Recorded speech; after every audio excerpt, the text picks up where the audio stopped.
ஒருமுறை கருடன் ஸ்ரீகிருஷ்ணரிடம், பூமியில் என்னை விட வேகமாக பறக்கும் உயிரினம் ஏதாவது உள்ளதா என்று கேட்டார். அதை கேட்ட சுதர்சன சக்கரம், இந்த உலகில் என்னை விட சக்தி வாய்ந்த ஆயுதம் உள்ளதா என்று கேட்டது. இதையெல்லாம் கேட்ட சத்யபாமா, திரேதா யுகத்தில் உங்களின் மனைவி சீதைதானே, நான் சீதையை விட அழகாக இருக்கிறேன் அல்லவா என்று பெருமையுடன் கூறினாள். இந்த மூவரின் பேச்சை கேட்ட ஸ்ரீகிருஷ்ணர் எப்படியாவது அவர்களின் அகங்காரத்தை அழிக்க வேண்டும் என்று நினைத்தார்.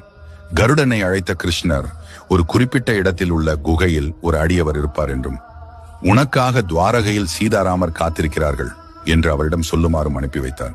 சுதர்சன சக்கரத்தை அழைத்த கிருஷ்ணர், வாசல் அருகே இருக்குமாறும் யார் வந்தாலும் உள்ளே அனுமதிக்க கூடாது என்றும் கூறினார். சத்யபாமாவை சீதாதேவி போல் அலங்கரித்துக் கொள்ளுமாறு சொன்னார். கிருஷ்ணர் குறிப்பிட்ட இடத்தில் அனுமன் இருந்தார். சீதாராமர் உனக்காக துவாரகையில் காத்திருக்கிறார்கள் என்று அனுமனிடம் கருடன் சொன்னார். அதை கேட்ட அனுமன் உடனே கருடனை விட 1000 மடங்கு வேகத்தில் துவாரகையில் ராமர் போல் இருக்கும் ஸ்ரீகிருஷ்ணரிடம் வந்து சேர்ந்தார். அனுமா, வாசலில் உன்னை யாரும் தடுக்கவில்லையா என்று ஸ்ரீகிருஷ்ணர் கேட்டார்.